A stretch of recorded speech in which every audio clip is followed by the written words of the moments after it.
My name is David Coletta, and my wife and I are the senior leaders here at Mission Community Church. Before you watch this week's message, allow me to pray for you. Father, may your spirit touch everyone watching this video. May they encounter you and be receptive to your word in Jesus' name. Be blessed as you watch this week's message. I hope all of you men had a good treat for your wives, treating them well this weekend. Valentine's Day. You know what? Lois and I were talking about it yesterday that, Valentine's Day, she's like, it's nothing really that special because it should be every day. We've had 41 years of Valentine's. I think we have like a, can you believe that? That was us like 30, almost 40 years ago. Like, can you recognize that kid, that baby over there? It's like, dear Lord, I told Lois, I'm like, I knew nothing about being a man, being a father, being a husband, no idea whatsoever. She did all the knowing. So I just want to quickly share a verse with us this morning. Romans chapter 12, verse 10. And it says this. It says, be devoted to one another in love. Honor one another, here's a key word, above yourselves. That's something that we need to be reminded of all the time, that what we do is not for ourselves, that we want to honor God above ourselves. We want to honor others above ourselves, and especially when it comes to relationships in general. This speaks to me of a foundational principle when it comes to relationships. And we're talking about healthy, lasting, long communications with everyone and healthy relationship with everyone. It is based on this principle that we honor one another above the other. Love honors the other. Love is a devotion.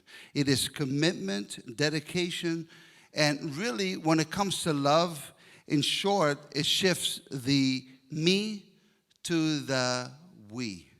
It's no longer me, myself, and I, but it's both of us.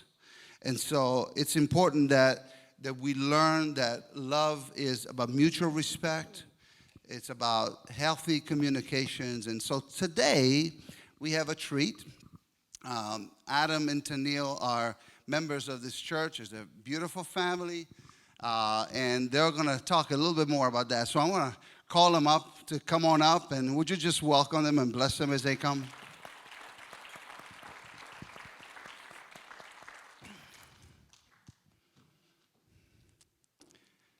All right. Thank you for coming up, guys. What a blessing. Perhaps some of you have not met these guys, and so why don't we just start with, I know, Adam, that you wrote a little something that kind of like in a minute details the wonders of who you are. Good morning. Is this, it's on? Yeah, it's okay. So this is just kind of give you guys a snapshot, and then we'll share a little bit more about who we are and kind of where we came from. But so we both came from families that were fractured. Tennille's parents' relationship was restored. We both had unhealthy relationships prior to meeting each other. We both ventured out into the world on our own. We committed ourselves individually to the Lord and to community prior to meeting. We have moved 8 times together. We have been a part of 3 communities in our dating and married life. We are both passionate people. This adds to our adventure in life and also can be a barrier to conflict and reconciliation. We have hurt each other. We have healed with each other because of our surrender to Him first and to each other second. We can be prideful and stubborn. We deal with the same sins that everyone else does. We have learned good and consistent ways to come back together. We believe the Lord healed Shikri at birth. We have experienced 4 miscarriages together. We laugh and play more than we argue. We share a common heart and joy in raising our children. We both grew up playing sports and still enjoy them. We value playing games and doing activities with our children. Tennille really enjoys music. Adam prefers quiet. And we are both social and enjoy being with people.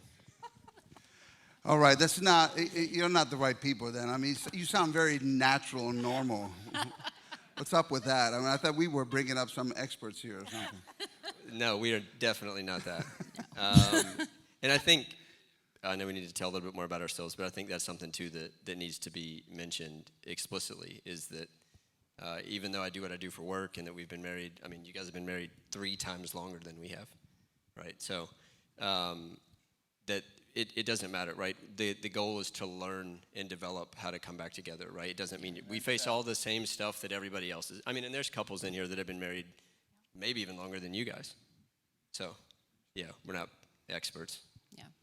But you know what? We're all overcomers, and we've entitled this series. Years ago, we did a 3-part series on overcomers, because we really, in Romans chapter 8, verse 37, it clearly tells us that we are more than what?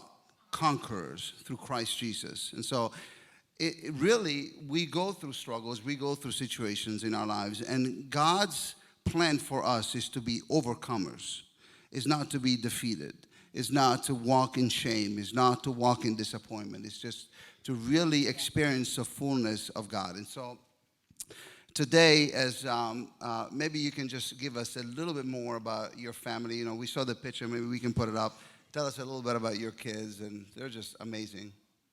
Well, our oldest, we had in Los Angeles before we moved to Charlotte. Well, now we're in South Carolina, but we moved to Charlotte. Adam was actually born in Charlotte. Shikri was also born in Charlotte. Aaron, and then Ian was born in Lancaster. And they've been a blessing. And it's funny because when Adam and I were first together and we did premarital, I was like, I'll have 2 kids. And he was like, we're going to have 4 or 5. I would like that. And I was like, I'll have 2 of those. I don't know what you're going to do about the rest. But the Lord, that was another thing to overcome that the Lord worked in me was, the beauty of children and that they are a blessing. And that really had to, just everything that I went through and things that were spoken over me when I was younger about, children and life, and, it might be hard for me because of my body or my grandma or whatever. Like, I just had all these mixed signals about and mixed ideas about being pregnant, having children, and was really more fear-based of having children. And then my mom debated me into that second one, and she won. And then the Lord really worked through me to just open my eyes to, Shikri was our, surprise. I didn't realize I was pregnant until about 12 weeks. And I was like, oh my gosh, she's not a peanut. Why does this baby have arms and legs? And her name literally means gift from God or gift of God, and she really has been. And then he just kept working on me through Aaron and Ian, and yeah, I'm grateful to have them. And you guys have been married 12 years? 12 years, going on 13. And I don't know what you feed Shikri, but you guys, when we did a cleaning day here on the grounds of outside the church, Shikri was like pushing a wheelbarrow of stuff. I mean, I'm like, how old is this child? She is incredible. Yeah. Yeah, they're all. She's got 2 ahead of her and 2 behind her, so she's trying to keep up with the 2 ahead of her. Yeah. She's got 2 tough she's brothers. Tough. A little bit more about us. So we've been married for 12 years. I was born in Fayetteville, grew up in Charlotte, moved to LA when I was 25. Had a pretty radical encounter with the Lord at 22. That's a really long story. Currently, so I work as a licensed marriage and family therapist. I've been doing that now for coming up on 15 years. Primarily spend my days and years marriage crisis, relationship crisis, trauma, addiction, unwanted same-sex attraction. I do premarital. And I've done a decent amount of family work. I'm also a supervisor for graduate students and folks that want to get licensed as well. And 4 years ago, I'm the founder and co-multi-leader of a men's ministry called Every Man, which is for men and for fathers and sons. I'm glad you said that, because I was just this is a good plug-in for Every Man, if you're not part of Every Man. And there's, this year will be one retreat? Yeah, we have one weekend, which is a whole weekend, but then throughout the year we have things going on locally. It's open to every man.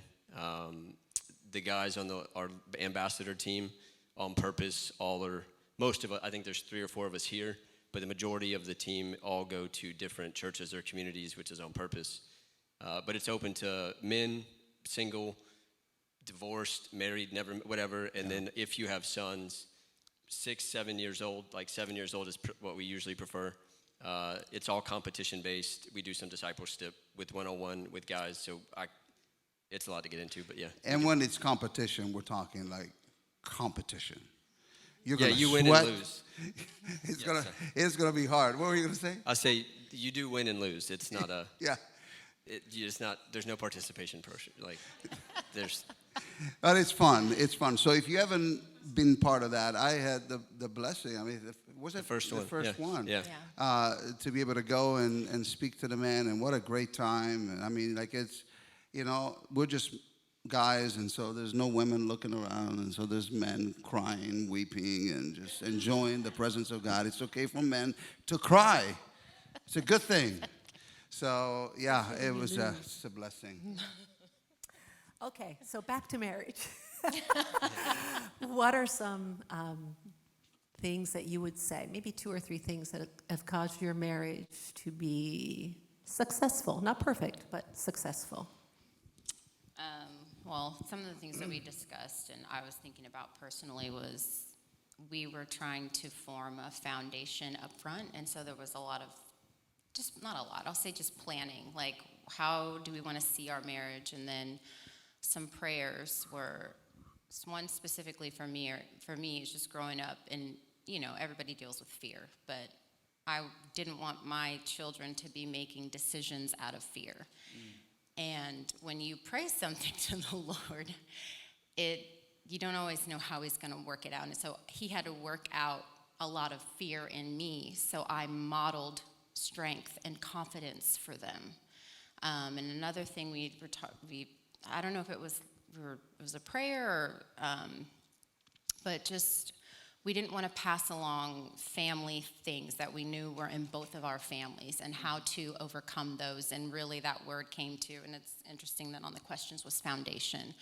And part of that was, God worked out through me as far as like I wanted to work. I was in fashion for a long time.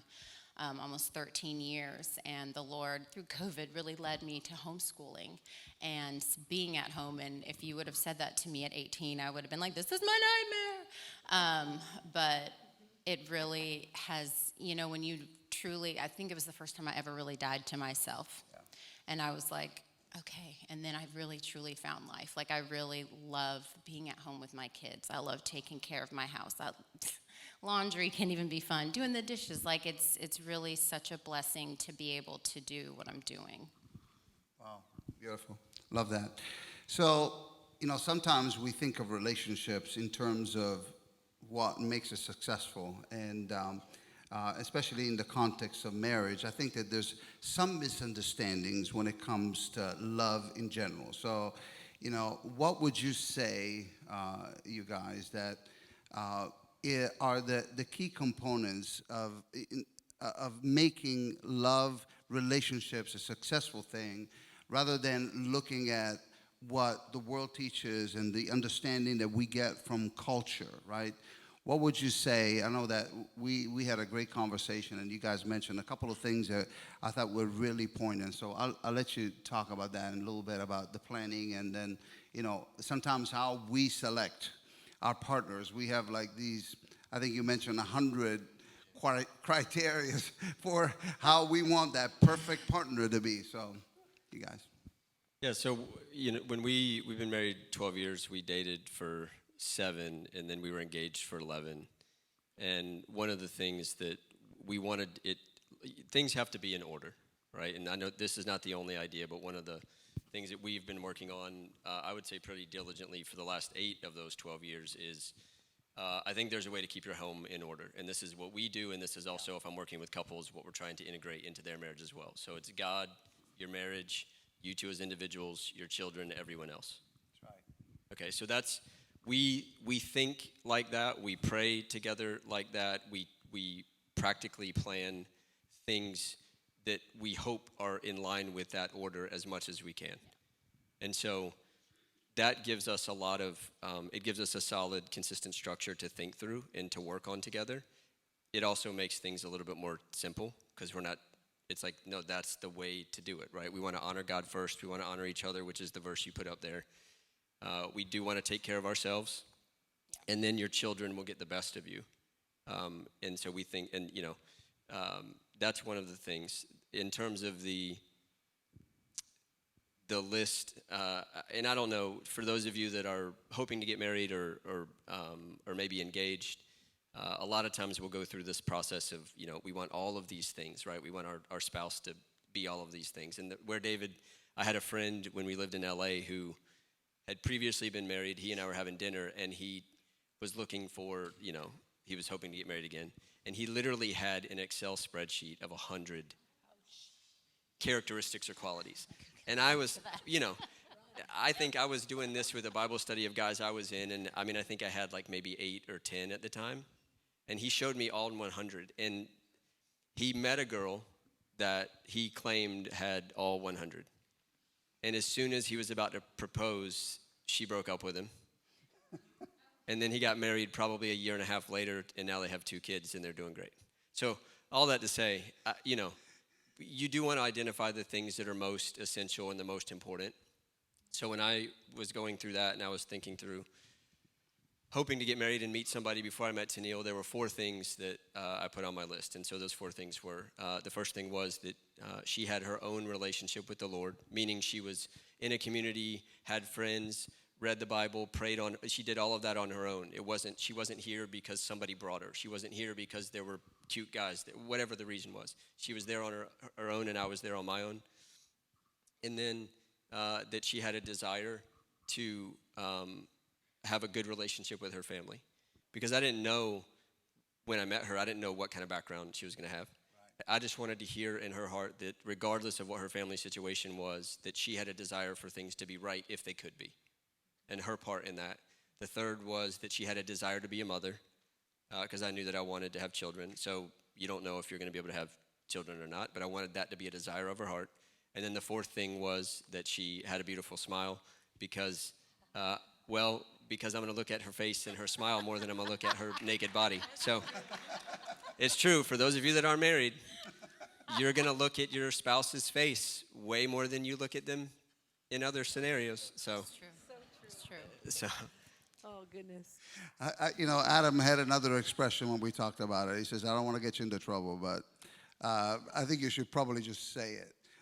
well, yeah, I said I wanted her to have a beautiful smile, because I'm going to look at her smile way more than I look at her butt. That's the truth. It's true. It's true. That is the truth. Yep. So. All right. If you were speaking, guys will be guys. Okay. If you were speaking directly to the younger generation, thinking about love relationships, what core truths would you want them to understand about healthy relationships, perhaps even before dating begins? Because we believe that foundations are important. So what are some core truths you would want them to understand? I would definitely say develop who you are in Christ up front. And then really speaking to the women here, avoid comparison. It doesn't help you. God has designed you with a purpose. He's given you beauty. Find your confidence in him, and then your peace should come from him and not your partner or husband or wife. But really, I want to just talk to the women on that, to have your confidence in the Lord, and that you have a purpose and he has good intentions for you that you will bring to your marriage. And then just also having an understanding of your role as a wife biblically, and then alignment. The Lord is really, I don't know, that word just keeps coming up for me, just being aligned with the word. Yeah, I would say to think of it as sacred. I think that's kind of been lost, the idea of the sacredness of marriage and the importance of it, and take it serious. It is, I think, one of the 3 best adventures you get to go on. I'll often say that to folks in my office. The first one's surrendering and following the Lord. The second's getting married, and the third is having kids. but to take it serious. For those of you that are hoping to get married or maybe engaged, it is really important. It's one of the best things that you're going to get to do, and it should be fun. We talked about this on our call. If you meet a married couple, and look, we all know that it's hard already, right? No one would say that it's not hard. Yeah. But if you ask someone how marriage is going, and the first thing out of their mouth is, it's so hard, they're not doing something right. Yeah. So we consciously, it is difficult. There's challenges. You're going to go through what you go through. It's also fun. And so we try to communicate that to couples. It's like, hey, it's a lot of fun. Like, we laugh and play together and, have more enjoyment with each other and our kids than we do conflict and problems and challenges. And we have a host of them. But to think about it in your mind and your heart as, hey, it's sacred and it's a lot of fun. Can you elaborate a little bit more on that? When you say, like, you're doing something wrong. Yeah, I just think it's like, if someone's defeated or deflated, right? If you come up to us, to Neil and I, and you were like, hey, how's marriage going? And I'm just like, oh man, it's the hardest thing ever. I can't believe we're stuck. Yeah. Something's not right in me, or something's not right between us, right? I don't think, it doesn't mean that we don't have bad days or whatever. Right. But I'm talking about as a whole, if you're around someone and they're married, or they're, if you have children, for those of you that have children, it's, I can't tell you how much fun we have with our children. Yeah.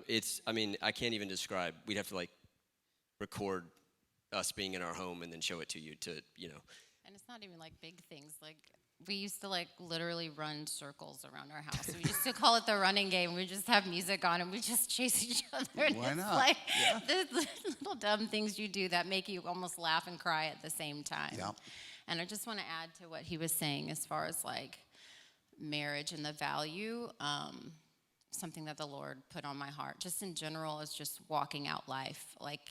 I truly believe that he put us here, and it's not meant to be easy, but it's meant to be worth it. So everything you go through in your marriage, all the hard stuff that God allows, is to grow you, and you need it.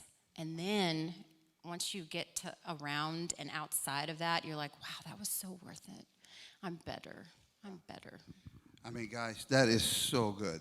That is so good. Lois and I have been married for 40 years, this year. But we have gone through every challenge, every difficulty that we've gone through has made us better. And sometimes I look at her and I say, I would not want to have avoided those situations, because they turned me into the man that I've become. They turned her into the woman that she's become. And that doesn't mean that we enjoyed the process. If you like painful process, if you put your hand up, I'm about to come down and slap you today. Nobody likes the process. Nobody likes the pain. No one enjoys the difficulty, but it's what makes us who we are.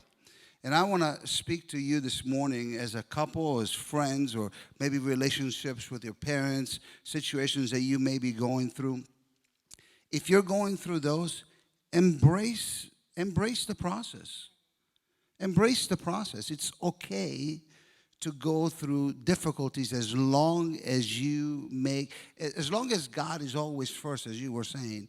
We have to maintain that focus, that God has to be first and foremost. And so if you're facing challenges and difficulties today in your marriage, talk to somebody that's been through that. Bring it to the Lord. Grow through that. And I promise you that you will look back maybe 5-10 years from today, and it will have been all worth it. Adam, I want to go back to what we were talking about before for a minute, because I think that there are people that experience naturally challenges, and so we create that list of things that we want to see accomplished, right? So I want my girlfriend, my boyfriend to have all of these criteria, right? But it's frustrating. And sometimes we it's total failure, right? Because you're like, I'm never going to meet that right person. It's never going to happen. What would you say to someone that's going through like challenges and difficulties in that moment to say, it's like, this is really hard. It's easy for you to say, but I'm in the midst of it and I don't know what else to do. Yeah, so the first thing I would want to get on their radar is to get them to just pay attention to how they're speaking to themselves. The Bible's very clear on if we speak life or death, right? Those are the two options. I think it's Proverbs. I always get it mixed up. Is it 21:18 or 18:21? Life and death are in the power of the tongue. Those who like it will eat its fruit. Yeah. Right? So like what you say to yourself, right? If you come in and you're discouraged, and we're all discouraged. If you come in and there's conflict or you're in sorrow or you're in grief or you're mourning, look, you have to walk through that. But part of it's also having a perspective that you have a lot of life ahead of you. Right? I mean, I've worked with some couples even this week. One was engaged, and they're no longer engaged, and they're both in a lot of despair over that. But they're also really young, and they're gonna walk through what they're walking through. But part of it is we can see, and hopefully you have people around you that can see a little bit further. You're gonna go through things. You just have to walk through them. Find healthy people, wise people around you. Spend time around them. But part of it is developing an outlook or a perspective that is trusting in God for your future, right? I mean, so Tennille and I were 29 when we met, and we got married when I was 31, you were 30. Yeah, because, yeah. And so we were living in Los Angeles at the time, and a lot of folks, culturally or regionally, there's differences, right? If you're here, it's different. People are getting married when they're, 22 or 23. Out there, people aren't even thinking about getting married till they're 35. They're just out there for other reasons, good, bad, right, or wrong. But I try to encourage a lot of folks, like, hey, if we're both 43 now. If you would have told either one of us, 12 years ago, hey, in the next 12 years, you're going to have moved across the country. You're going to have bought and sold a bunch of homes. You're going to have 5 children. You're going to start your own business. All of this stuff's going to happen. Neither one of us would have believed you. We wouldn't have believed you. I would be like, that's crazy. 5 kids? What are you talking about? So part of it's just you have to get people around you that are wiser than you, that have a little bit, they're a few steps ahead, and that you trust them and that you'll listen to them. They don't have all the answers, but surrounding yourself with people that are just a little bit ahead is, I think, a very wise thing to do. Yeah. So. And I love that. I mean, Adam and I, when we've grabbed coffee a couple of times, and we talk a lot about the fact that sometimes in church today we don't place as much value on mentoring and discipling individuals one-on-one. And, as a result, I think we have kingdom in general. I'm talking about church and maturity levels being very low because we're not tapping into the right individuals. And it's important to do that. It's important to do that because it brings value, I think, to all of us. And I have not had that many, and probably none of us have, but maybe put them on one hand. But there's individuals that just bring that perspective and bring life that is just so incredibly needed for each and every one of us. Guys, one question here. For anyone that may be thinking of marriage, and even for some of you that are married already, the concept that we talk about chemistry, right? We talk about the soulmate. Everyone wants to have the perfect chemistry.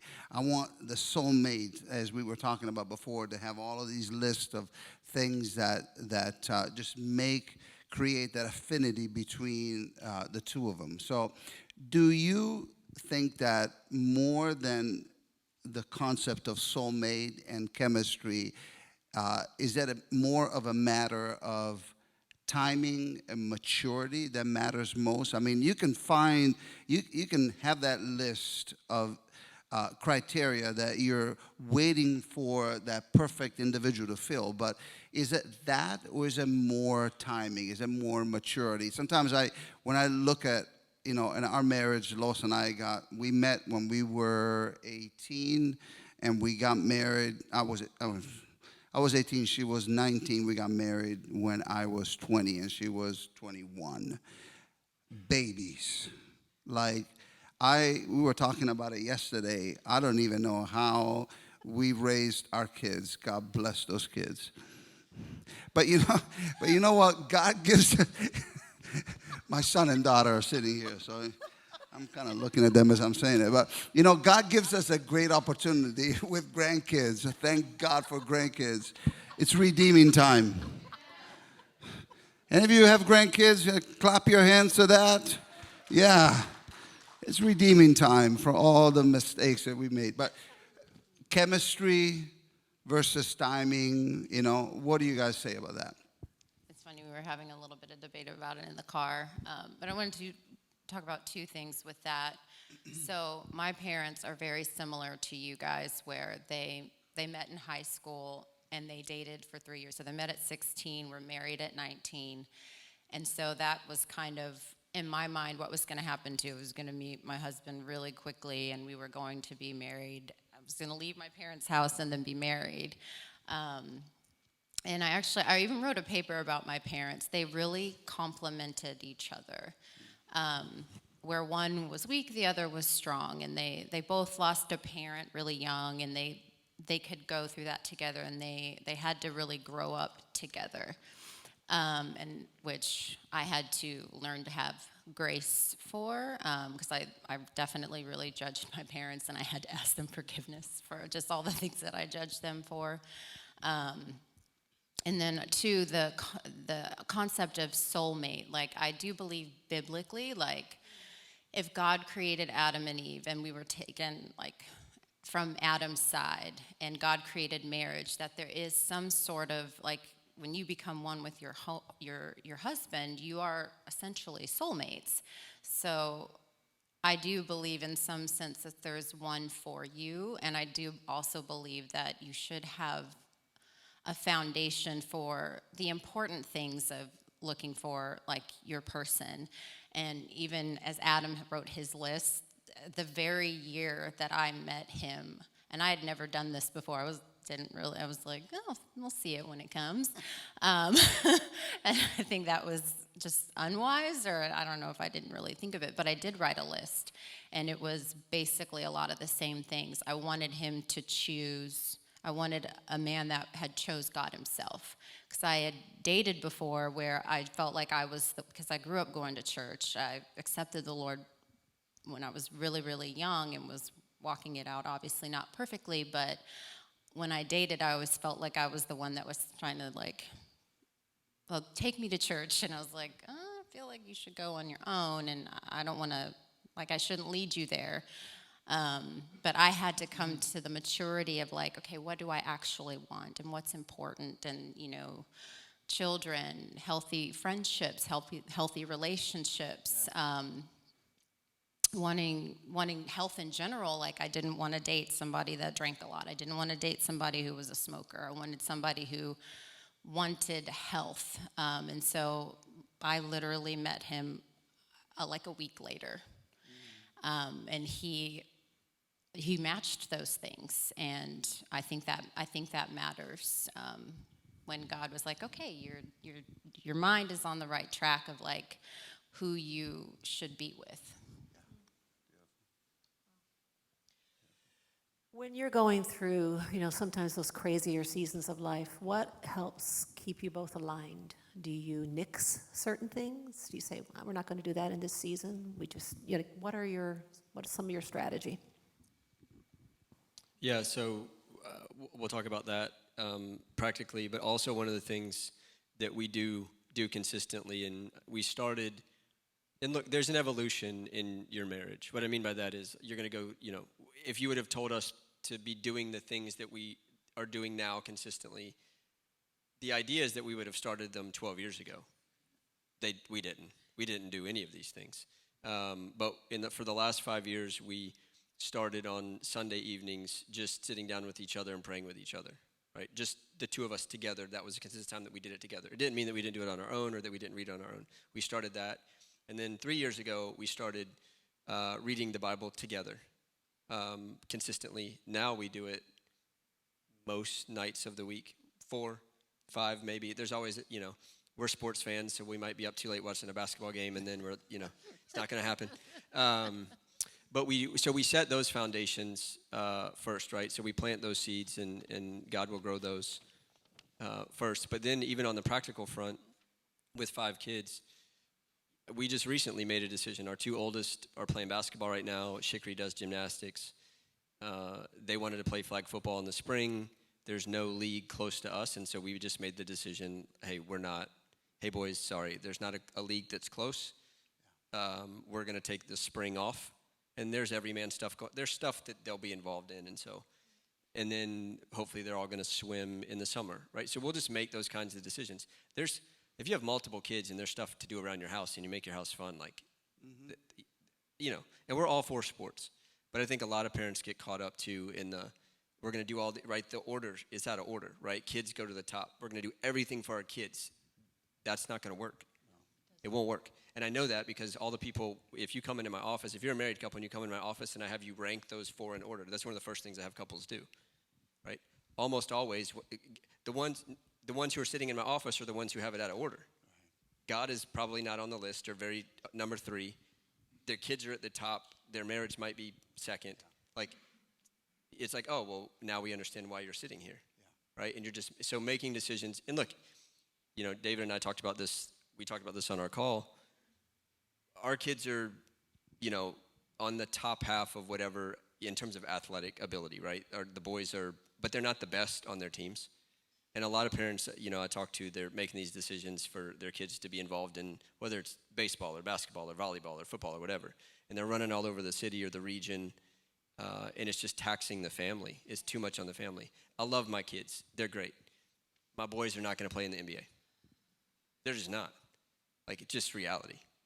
I wouldn't tell them that they wouldn't have a chance, but you have to be realistic with your kids, right? Encourage them. Tell them if they work hard and they're a great teammate and they put in effort, they can go pretty far. Yeah. So you don't tell them flat out at 11, you're not going to do that. But we have to know as parents, if we do this for years and we're traveling and spending money, it's well, then who's that hurting the most? Right. And the answer isn't the kids. Well, it is the kids. It's us, which maybe, and I've met families that do this, right?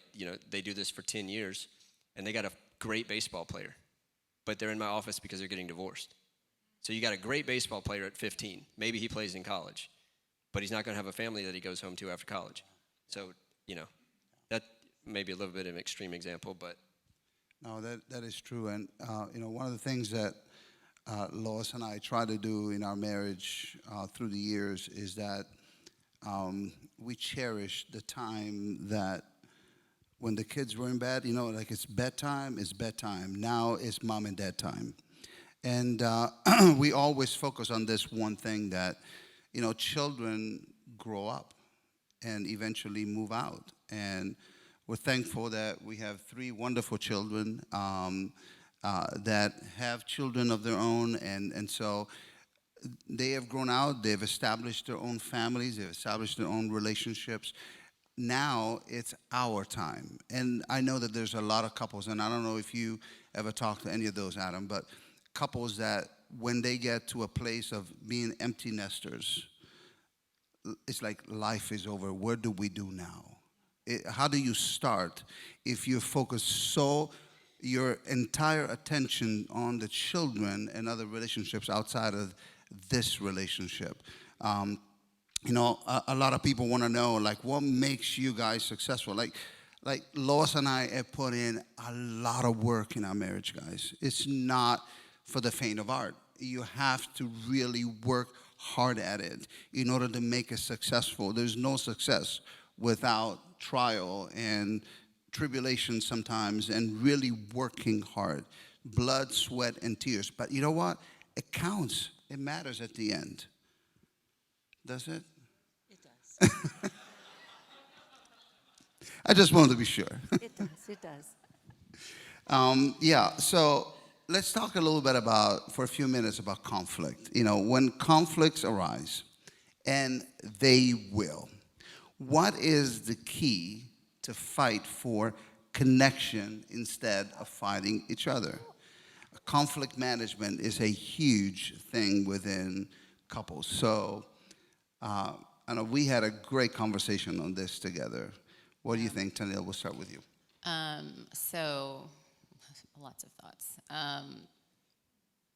What I had to learn as far as when I communicate or how I communicate to Adam, as a personality, I like to take time to think, what do I want? What do I need? If my emotions are up here, I don't like that. I don't want to communicate like that, so I want to take some time. And so I had to also learn to, Adam as a man, understand, well, one thing I started to understand about him is like, and this, maybe all the guys are like this, but he needs a goal. He wants to work towards something. And so when I express a need or a want, I need to, one, tell him something that I need him to do or not to do, and then we can discuss it and just be clear about that.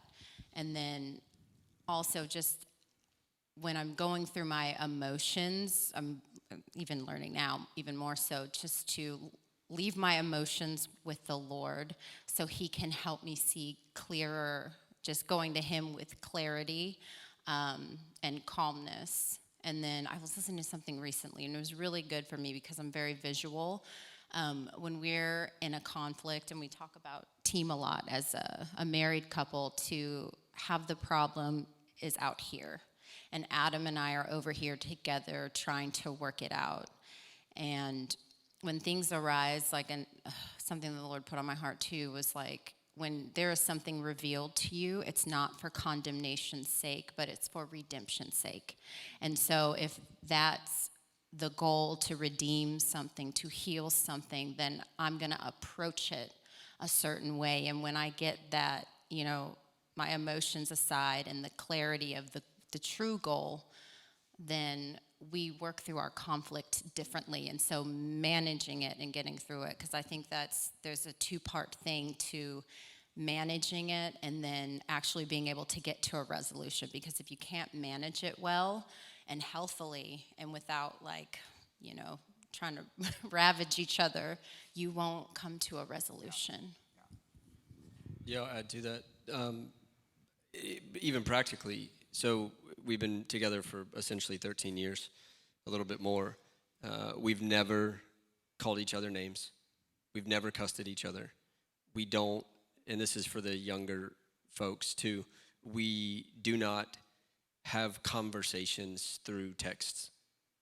It doesn't work. Like, there's just real practical things, and so, look, some of you, I don't know where everybody stands in their faith, but you'd be like, Christians cuss at each other and call each other names. Yeah, we do. If you don't have self-control, you can be mean to your spouse.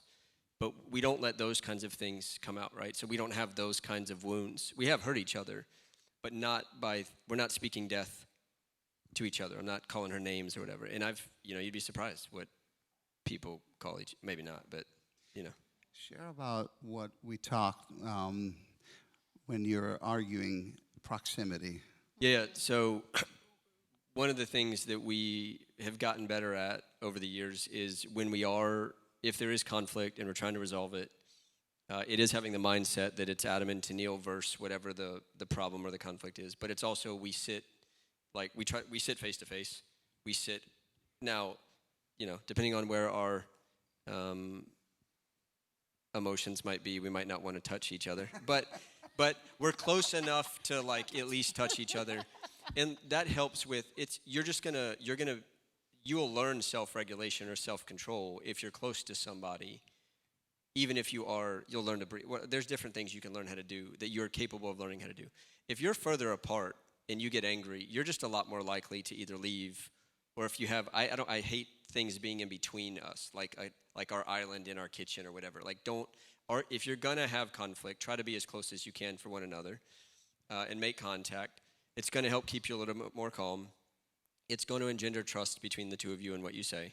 And you're just more likely to get agitated and more exacerbated or larger actions the further apart you are.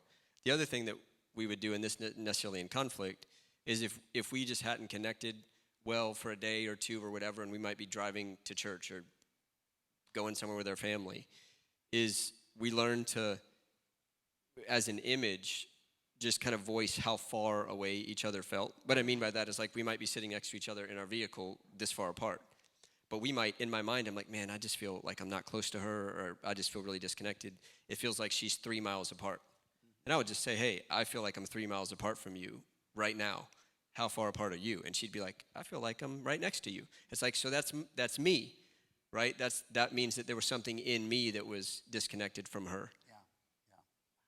No, that's good. Every once in a while we have that conversation where most of the times I'm the more clueless of the couple here. And she'll just tell me sometimes, we've been so busy, I feel disconnected from you. And she is just not, she's not complaining. She's just saying, you know what, in the midst of it all, sometimes, but, sometimes in the midst of the craziness of life, like, don't forget me, right? And we all have different, I think that, we talked about the need. Men have different needs than women in terms of what we run after, right? And we tend to forget that we need to establish the connection. And we need to make sure that we're not distant from each other. And so when Lois tells me I feel disconnected from you, she's not telling me I don't like you right now. She's just saying I need a little bit of what you're giving to everybody else.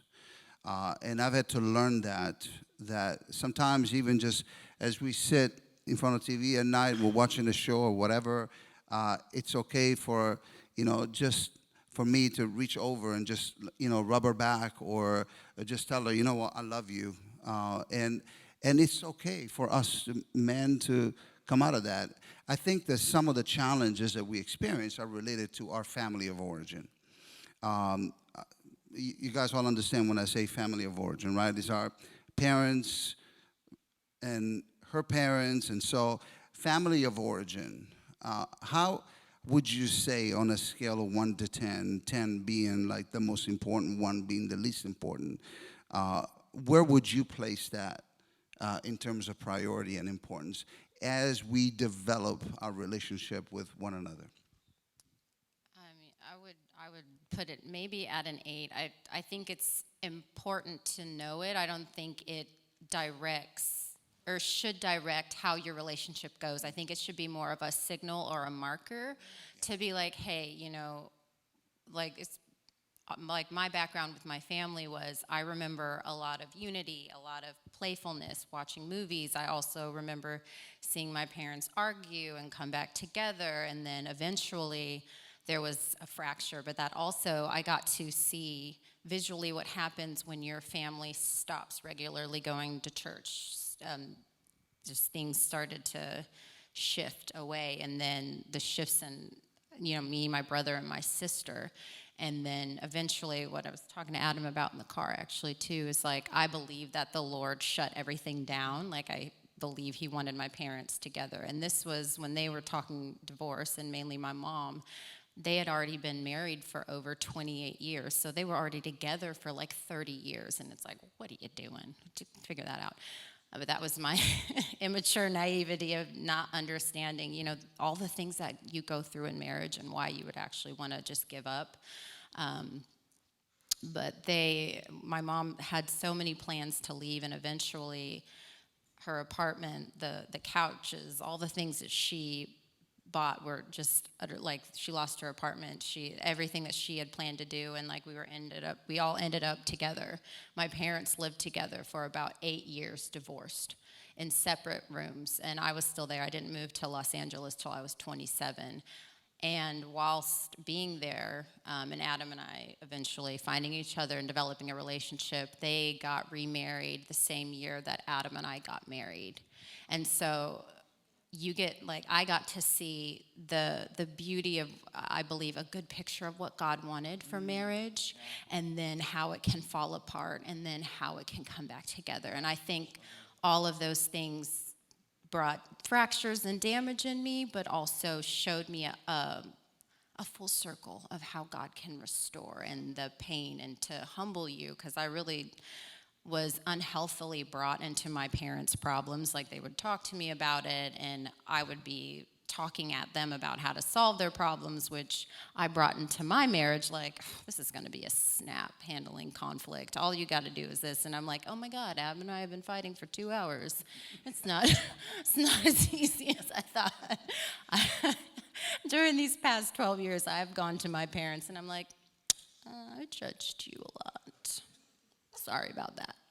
I get it. I get it. But it's good. That's how, God grows you. So I believe it is important, but it's my responsibility to take responsibility for me.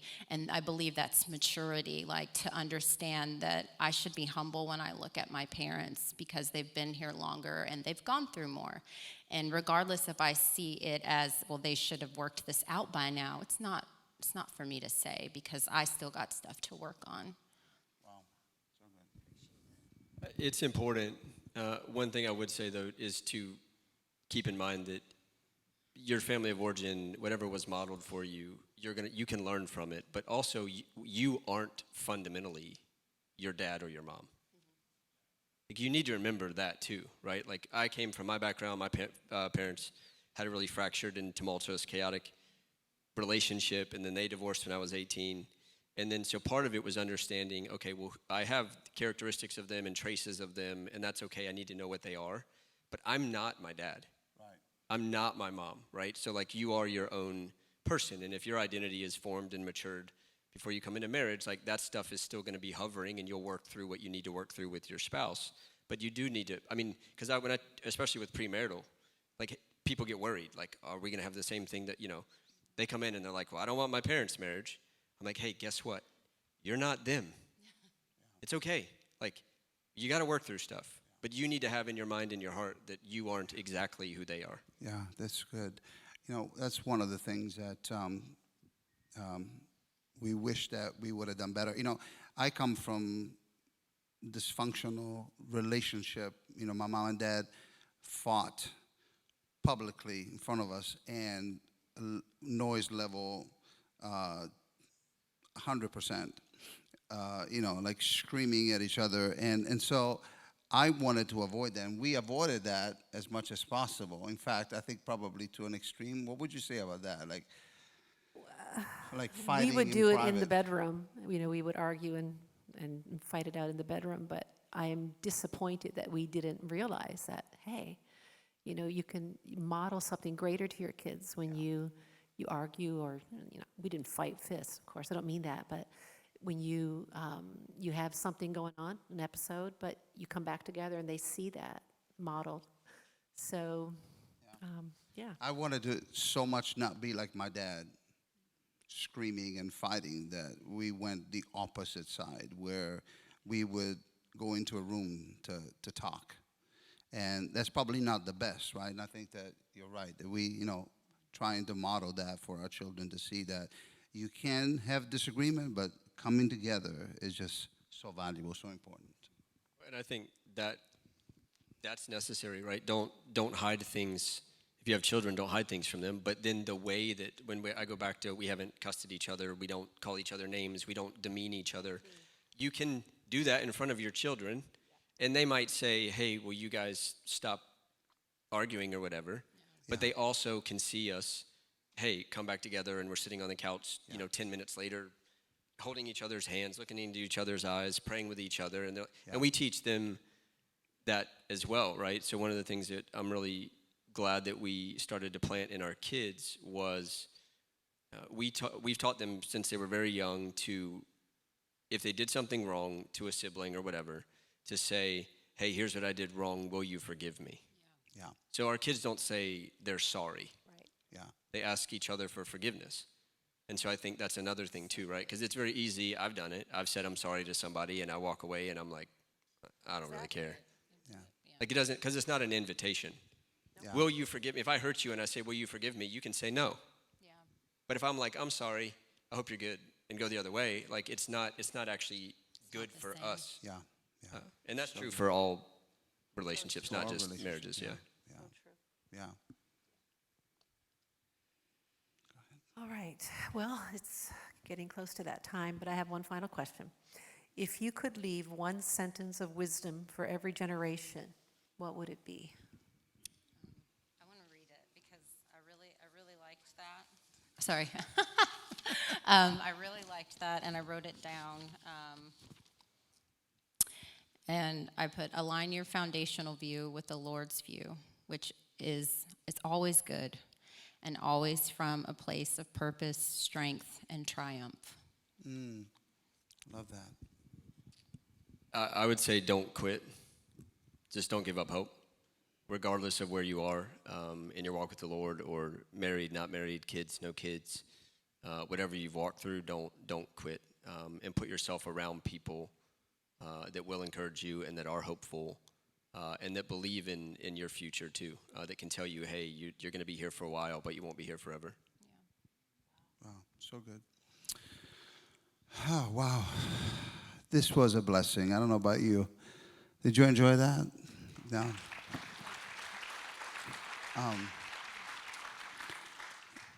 You know, we're all human, flesh and blood, sinful. We all have patterns, sinful patterns and behaviors that don't please the Lord. And we need His grace. We need His strength. So before I ask Adam or Tennille, we'll both to close us in prayer. We always try to make time for anybody that wants prayer, and then we'll definitely, as the service ends, we'll be here if some of you guys are, as couples, are going through struggles, or maybe you have had a difficulty finding a significant one. You want us to pray for you. We'll be glad to do that. But for a moment before we pray, there could be, we don't know what's going on in the privacy of your home, but God does, and He sees and He knows every step of the way. So I want you to maybe recommit to your spouse this morning. Maybe grab their hands and just kind of like feel each other's heartbeat again. It's okay to go through challenges and difficulties as long as we go back to the source, and it's God. I will tell you that there's nothing that has made a greater difference in my individual life, in my personal life toward my wife, in our relationship, is my closeness with Jesus. If I am far from Him, I am no good for anybody, especially starting with the closest person to me, that's my wife, and then my children, and then, all of you guys. We would be no good to you if we're not close to Jesus. And maybe you're going through struggles in your own life. Well, tell Him this morning as they lead us in a time of prayer. Take some steps toward health in your personal life, health in your marriage, health in all the relationships around you. Remember, this is not only applicable to spouses, but it's also applicable to all of us in all of the relationships in our lives. And so just take a moment to just think about that. And maybe we'll just take a minute quietly to just meditate. Just grab the hand of your significant other, spouse, boyfriend, girlfriend, fiance, I don't know where you're at, and just recommit to each other for a moment. And if you guys can lead us into a prayer at the end, we'll just take a minute. Thank you for watching this week's message. If you live in the Charlotte area, we will love it if you joined us for worship this Sunday at 10 a.m. And if you would like to give to this ministry and help us spread the good news of Jesus, you can give on our website at missioncommunity.cc. Hey, before you go, make sure that you subscribe to our YouTube channel so you don't miss out on any of the latest content and messages. Thank you for watching. God bless you.